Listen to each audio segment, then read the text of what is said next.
All right, let's just jump right into it.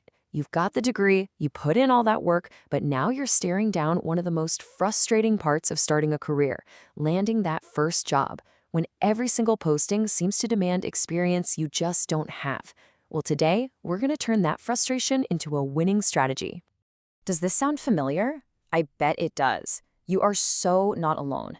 This quote from a recent grad on Reddit just nails that feeling, a feeling shared by literally millions.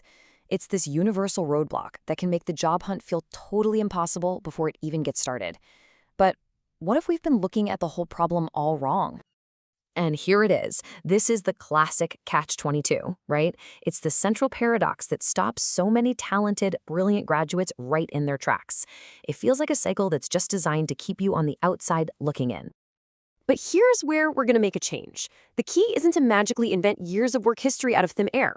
No, the real key is to completely redefine what experience actually means, both to you and, way more importantly, to the employers you're trying to impress. This is where we start building our playbook, and it all starts with a huge mindset shift. You are not starting from zero. Not even close. You have a ton of experience. You just need to learn how to talk about it the right way.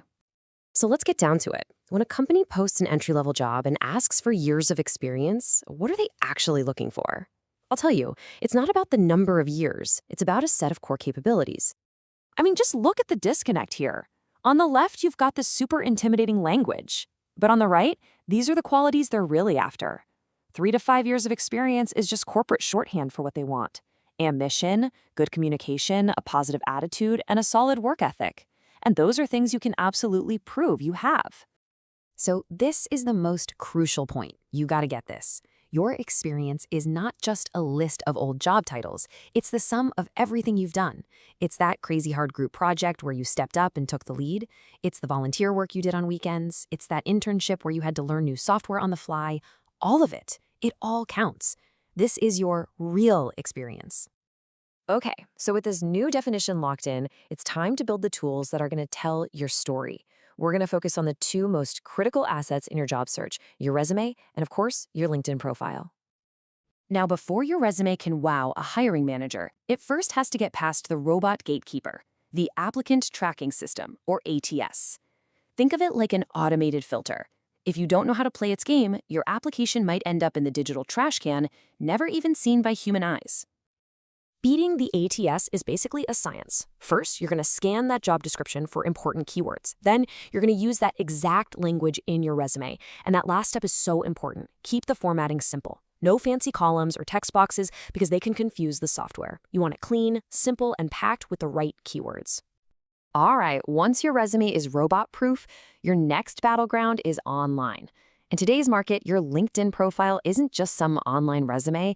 It's literally the first impression you're going to make on recruiters and hiring managers. It's your digital handshake. Okay, let's run through a quick checklist to build your brand. A complete profile is non-negotiable. That means a professional-looking photo, a summary that grabs their attention, and a full skills section. Turn on that open to work feature. It's like turning on a giant beacon for recruiters. And seriously, don't be shy. Ask old professors or internship supervisors to endorse your skills. It adds instant credibility. Your resume and LinkedIn did their job. You're in the door. Awesome. Now it's time to turn that opportunity into a real offer. The interview is where you make that professional story you've crafted come to life. This question, right? The classic. It trips up so many people, but it's actually a golden opportunity to show you're self-aware and you're committed to growing. That is, if you have a framework. Here's the formula. It's pretty simple. For strengths, pick 3 that are directly related to the job description. For the weakness, pick something real, not a fake one like, oh, I'm just a perfectionist. But the real magic, the part that seals the deal, is explaining how you're actively working to improve it. That example on screen shows you're not just aware of a flaw, you're proactive about solving it. That's huge. Okay, this is it. The big one. The direct pitch. This question isn't about putting down other candidates. It's all about building yourself up as the perfect solution to whatever problem they're trying to solve by hiring someone. Here's your 3-step pitch. First, you show them you are actually listening. You mentioned you need someone with great problem-solving skills. Then you connect the dots using your redefined experience. Well, in my senior capstone project, I was responsible for, and finally, you close the sale. Just reminding them of your value and your excitement for the role. So you've nailed all the questions, you've shaken hands, it went great. But wait, you're not done yet, not even close. One of the most critical and honestly most often skipped steps happens after the interview is over. Listen, the follow-up email is absolutely mandatory. It shows you're a professional and it proves you're still interested. Keep it short but personalize it.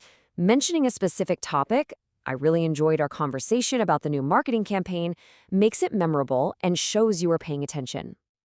Yes, all your hard work has paid off. You have a job offer in hand. Congratulations. But now for the final, critical step that could seriously impact your financial future for decades. I'm talking about negotiation. Just look at this number, $1.5 million. It seems massive, right? Almost unbelievable. But trust me, it is very, very real. Yep, that's how much money you could potentially leave on the table over your entire career just by not negotiating your very first salary. Every single future raise, every other negotiation, it's all going to be based on this first number. Getting it right from the very beginning is one of the most important financial decisions you will ever make. So, when should you negotiate? Rule number 1, wait until you have a written offer. And do your homework. Research is your best friend. Know the average salary for that role in your city. On the flip side, some jobs, like government positions with rigid pay scales, just aren't negotiable. And, if an offer is already really competitive, sometimes asking for more can backfire. You have to read the room.